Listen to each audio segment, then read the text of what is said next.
Hello everyone, Juxtaposition here, the reflex. I'll go through the lyrics on that in a moment. Today's video will be entitled Hammerstein's 4 Types of People. That's right, we're going to get into anthropology and social science today. Alright, getting back to my theme song for today's video on anthropology is the song entitled The Reflex. Came out in 2010. Actually, it came out before that. It was remastered in 2010 and performed by Duran Duran. I saw them perform this actually live in Green Park in the Mayfair district of London in the summer of 2001, just a couple weeks before the 9/11 debacle, the Metasphere terrorist attack in New York. Remember the 9/11 operation, which was conducted by the Department of Energy, NATO, DARPA, and Lawrence Livermore Weapons Lab, which we're going to do another video on the Site 300 next. All right, the reflex. You've gone too far this time, but I'm dancing on the Valentine. I tell you, somebody's fooling around with my chances in the danger line. I'll cross that bridge when I find it. Another day to make my stand. Oh, whoa. High time is no time for deciding. If I should find a helping hand, oh, whoa. Why don't you use it? Try not to bruise it. Buy time, don't lose it. Oh, why don't you use it? Try not to bruise it. Buy time, don't lose it. The reflex is a lonely child who's waiting by the park. The reflex is in charge of finding treasure in the dark and watching over Lucky Clover. Isn't that bizarre? And every little thing the reflex does leaves you answered with a question mark. I'm on a ride and I want to get off, but they won't slow down the roundabout. I sold the Renoir and television set. Don't want to be around when this gets out. All right, I'll post a copy of the lyrics in the show notes below, but let me turn my attention back to the Weimar Republic and eventually the fall of the Weimar Republic and the Nazi movement known as the National Socialist Movement. It's not unlike the COVID cult in the United States. We have a COVID cult. That's Nazism. That's what that is. It's a form of fascism under the guise of totalitarianism, under the guise of socialism, under the guise of communism. In Italy, we had Benito Mussolini and fascism. In Germany, we had Adolf Hitler and National Socialism. And in America, we have the COVID cult, we have MAGA, we have Black Lives Matter, and we have the Symbionese Liberation Army, which I am a proud member of, the SLA, along with Patricia Hearst and Donald DeFreeze, known as Field Marshal Sing Q, remember him?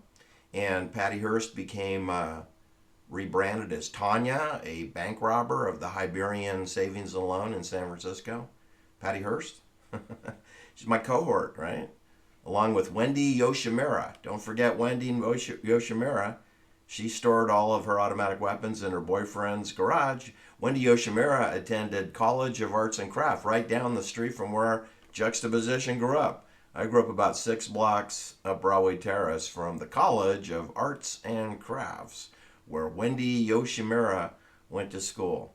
Anyway, I wanted to tell you that we're going to focus on a general in the German army, and his name is, he has a doozy of a name, Kurt von Hammerstein Eckward. His legal name is actually Kurt Gebhard Adolf Philipp Vielherr von Hammerstein Eckward. He was born September 26, 1878, and he died of cancer a little early. He died at age 64 years old on April 24th, 1943. He died before the armistice agreement could be signed. He was not a Nazi. He was not a Nazi. He is regarded as an undistinguished opponent of Adolf Hitler and the Nazi regime. Of course, the Nazi regime is Geneva Swiss Bank Authority, right?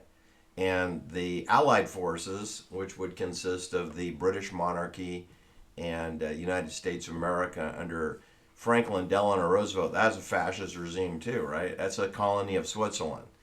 England and King Henry VIII, Sir Thomas More, Thomas Cromwell, Thomas Wolsey, and Thomas Jefferson. A lot of Thomases, right? Thomas More, Thomas Cromwell, Thomas Wolsey, Thomas Jefferson. They're all fascist. They're all fascist. Whereas it is true that Kurt von Hammerstein Eckward came from nobility status and was well educated. He was born to a noble family. Noble family.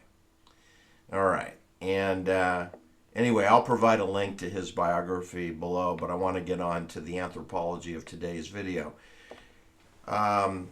Erwin Rommel, who is my favorite Nazi, my favorite German general of their infantry, Erwin Rommel was not a member of the Nazi Party, was not a member of National Socialism, as neither was Kurt Hammerstein. He wasn't either.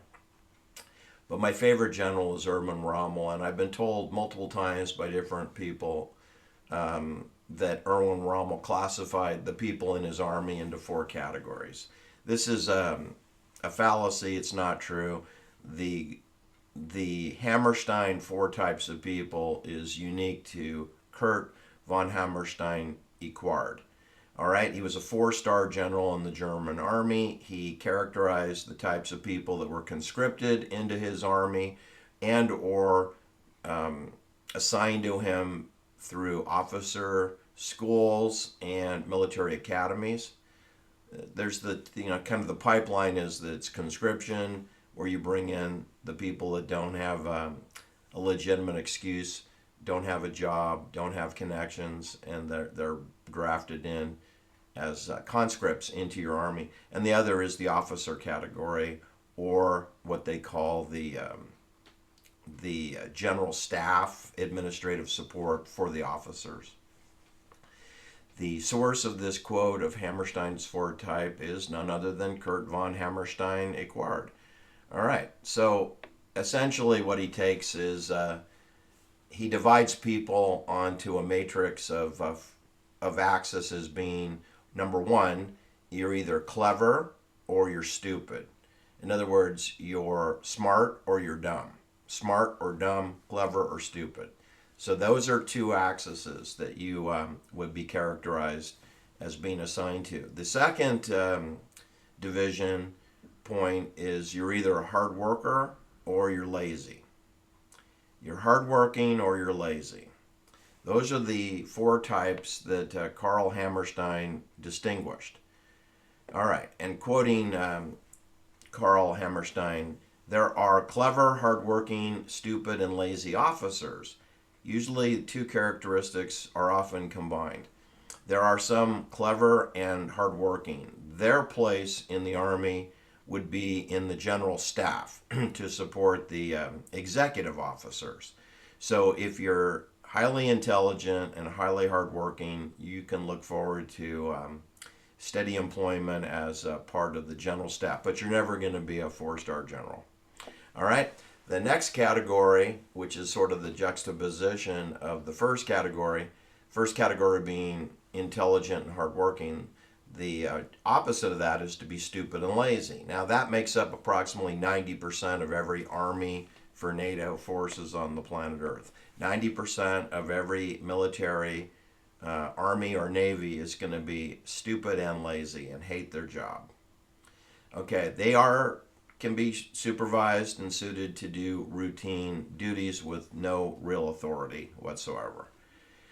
Anyone who is clever and lazy, in other words, you are lazy and you know what needs to be done, but you definitely don't want to do it yourself. So you must delegate those orders, those directives.